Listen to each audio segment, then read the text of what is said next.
കുഴപ്പമില്ല. ശരിക്കും പറഞ്ഞാൽ എൻ്റെ ഒപ്പീനിയൻ എനിക്ക് ഇഷ്ടപ്പെട്ടില്ല. അതെന്താണെന്ന് അറിഞ്ഞൂടാ. എന്നാലും സെക്കൻഡ് ഹാഫ് കുറച്ചുകൂടി ബെറ്റർ ആയെന്ന് തോന്നുന്നു. Thank you. എടുത്ത പറയാനായിട്ട് എനിക്കൊന്നും ഫീൽ ചെയ്തില്ല. സോറി. പടം കുഴപ്പമില്ല, നല്ല സിനിമയാണ്. ഗോകുലിൻ്റെ എന്താ പറയുക, ഗോകുലിൻ്റെ മറ്റേ മാധവൻ്റെ നല്ല പെർഫോമൻസ് ആണ്. കുഴപ്പമില്ലാത്ത സിനിമയാണ്. ഫസ്റ്റ് സിനിമയാണെന്ന് പറയില്ല, പുള്ളി നന്നായിട്ട് പെർഫോം ചെയ്തിട്ടുണ്ട്. ബാക്കി എല്ലാവരും നന്നായിട്ട് പെർഫോം ചെയ്തിട്ടുണ്ട്. അതിൻ്റെ ആക്ഷൻ തന്നെയാണ്. പുതിയ ആൾക്കാരാണെങ്കിൽ നന്നായിട്ട് ആക്ഷൻ ചെയ്തിട്ടുണ്ട്. നല്ല എന്താ പറയുക, ഒരു എക്സ്പീരിയൻസ് ഉള്ള ആർട്ടിസ്റ്റുകളെ പോലെ തന്നെയാണ് അവരതിൽ അഭിനയിച്ചിരിക്കുന്നത്. തീർച്ചയായിട്ടും സിനിമ നല്ലൊരു സിനിമയാണ്. അഭിനയമൊക്കെ കൊള്ളാം, കുഴപ്പമില്ല. നമുക്ക് എൻജോയ് ചെയ്യാൻ പറ്റുന്ന സിനിമയാണ്. സെക്കൻഡ് ഹാഫ് പടം കുറച്ചുകൂടി ഒരു ഇമോഷണലി കുറച്ചുകൂടെ കണക്ട് ആവുന്നുണ്ട്. മാധവ് നന്നായിട്ട് പെർഫോം ചെയ്തിട്ടുണ്ട്. പുതിയ ആളാണെന്ന് തോന്നിക്കാത്ത രീതിയിൽ നല്ല വലിയ എക്സ്പീരിയൻസ് ഉള്ള ആർട്ടിസ്റ്റിനെ പോലെ തന്നെയാണ് പുള്ളി പെർഫോം ചെയ്തിരിക്കുന്നത്.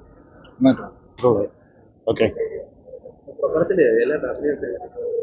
നന്നായിട്ടുണ്ട്. ആർട്ടിസ്റ്റ് എല്ലാം നന്നായിട്ട് പെർഫോം ചെയ്തിട്ടുണ്ട്. എല്ലാവരും അല്ല, അത്യാവശ്യം ആർട്ടിസ്റ്റുകളുള്ളതാണ്. തീർച്ചയായിട്ടും അവരുടെ പെർഫോമൻസ് എടുത്തു പറയേണ്ടുന്ന കാര്യം തന്നെയാണ്. ഓക്കെ.